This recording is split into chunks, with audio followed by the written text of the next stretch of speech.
আসসালামু আলাইকুম সবাইকে। আশা করি সবাই ভালো আছেন। একজন অরিজিন প্লেয়ারকে নিয়ে আলোচনা করার জন্য আমার ইউটিউব যেই ভিডিওগুলো আছে কিংবা ফেসবুকের যেই ভিডিওগুলো আমি পাবলিশ করছি সেখানে কমেন্ট সেকশনে অনেকগুলো রিকোয়েস্ট এসেছে এবং সেটা হচ্ছে জেক ডুরান্টকে নিয়ে কিছু কথা যদি বলি।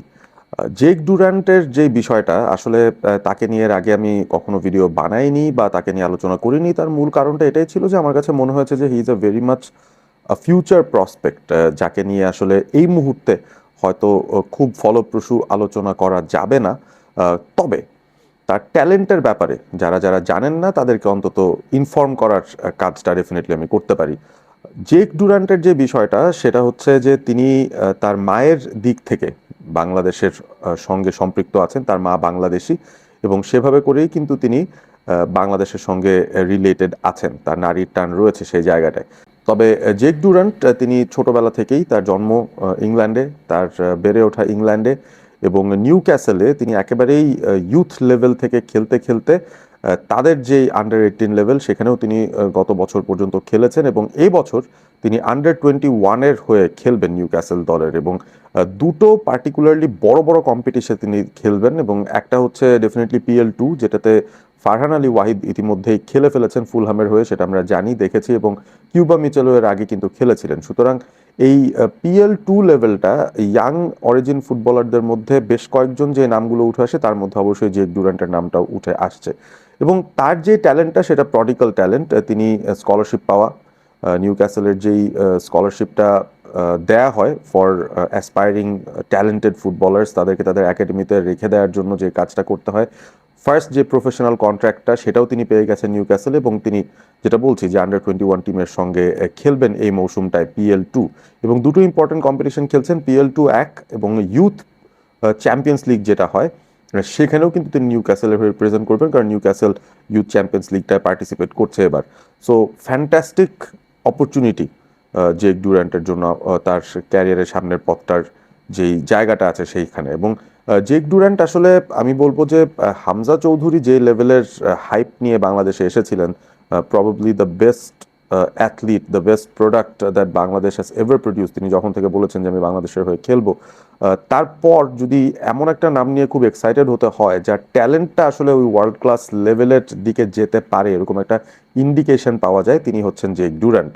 এবং নিউ ক্যাসেল ইউনাইটেড তাকে এমনভাবে বিল্ড করার চেষ্টা করছে, আমার কাছে মনে হয় যে তাদের একটা কালচার আছে, তারা কিন্তু খুব ভালো ফুলব্যাকস তৈরি করতে পারে এবং তাদের একাডেমি থেকে বেশ ভালো কিছু ফুলব্যাকস এসেছে।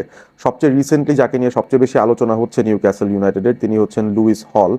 ইতিমধ্যে প্রিমিয়ার লিগেও তিনি খেলে ফেলেছেন এবং এই প্রিমিয়ার লিগ মৌসুমটাতেও তিনি নিউ ক্যাসেলের মেইন লেফট ব্যাক হিসেবে খেলছেন। সো লুইস হলের মতো একজন ট্যালেন্টেড, সুপ্রিমলি ট্যালেন্টেড লেফট ব্যাককে নিউ ক্যাসেল বিল্ড আপ করে তাদের মূল প্রিমিয়ার লিগ দলটাতে ইন্টিগ্রেট করতে পেরেছে এত কম বয়সে, মাত্র 22 বছর বয়সেই লুইস হল প্রিমিয়ার লিগে নিউ ক্যাসেলকে রিপ্রেজেন্ট করছেন এবং খুব বড় দামে বিক্রির মতো একটা প্রসপেক্টও তিনি হয়ে গেছেন। তার ভ্যালুয়েশনটা অন্তত 70 মিলিয়নের মতো এবং ম্যানচেস্টার ইউনাইটেড সহ আরও বেশ কিছু বড় বড় ক্লাব ওয়ার্ল্ড ফুটবলের যাদের আসলে লেফট ব্যাক কেনা দরকার তারাও কিন্তু তার দিকে তাকিয়ে রয়েছে বা লুইস হলের দিকে তাকিয়ে রয়েছে। সো এই লেভেলের একজন ট্যালেন্ট তিনি কিন্তু হয়ে বেরিয়ে এসেছেন নিউ ক্যাসেলের একাডেমি থেকে এবং সিমিলার মোল্ডের একটা ঘটনা কিন্তু ঘটছে জেক ডুরান্টের বেলাতেও। তিনি এখনই 175 সেন্টিমিটার লম্বা, অর্থাৎ he has the height profile এবং সেই সাথে তার অ্যাথলেটিক ফিজিক, সেই সাথে তার পেস, সেই সাথে তার ক্রসিং এবং ডেলিভারিগুলো এবং তার ট্যাকলিং সব কিছুই এত ইম্যাকুলেট এবং এত হাই কোয়ালিটির যে তাকে নিয়ে কিন্তু অনেক বেশি এক্সাইটেড হওয়ার রিজন আছে আমাদের। তবে আমরা এখন অ্যাজ বাংলাদেশি আমরা খুব বেশি এক্সাইটেড কি হতে পারছি কিনা সেটা একটা প্রশ্ন, কারণ তার সঙ্গে ইতিমধ্যেই যোগাযোগ করা হয়েছে এবং তিনি সরাসরি জানিয়ে দিয়েছেন এটা যে এই মুহূর্তে তিনি আসলে ন্যাশনাল টিম খেলবেন, কখন খেলবেন, কোথায় কিভাবে খেলবেন সেটা নিয়ে খুব বেশি চিন্তা করছেন না। আপাতত তার ক্লাব ক্যারিয়ারটাকে তিনি প্রতিষ্ঠিত করতে চান এবং তার ক্লাব ক্যারিয়ারে তিনি এমন একটা পর্যায়ে যেতে চান যেখানে তিনি একজন প্রতিষ্ঠিত প্রফেশনাল ফুটবলার, একদম টপ টায়ারে হয়ে যেতে পারবেন। সেই সময় হয়তো একটা সিদ্ধান্ত আসতে পারে যে তিনি আসলে কোন ন্যাশনাল টিমের হয়ে খেলবেন। দুটো অপশন তার সামনে ডেফিনেটলি আছে, একটা হচ্ছে ইংল্যান্ড, একটা হচ্ছে বাংলাদেশ।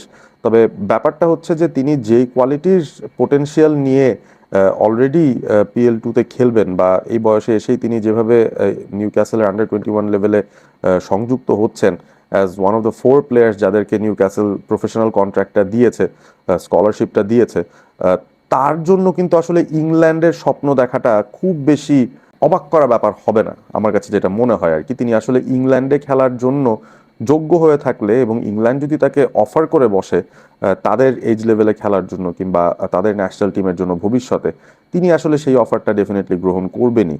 সো ওই জায়গা থেকেই আসলে আমি হোপটা খুব বেশি দেখতে চাই না যে ডেফিনেটলি তিনি বাংলাদেশের হয়ে খেলবেনই খেলবেন।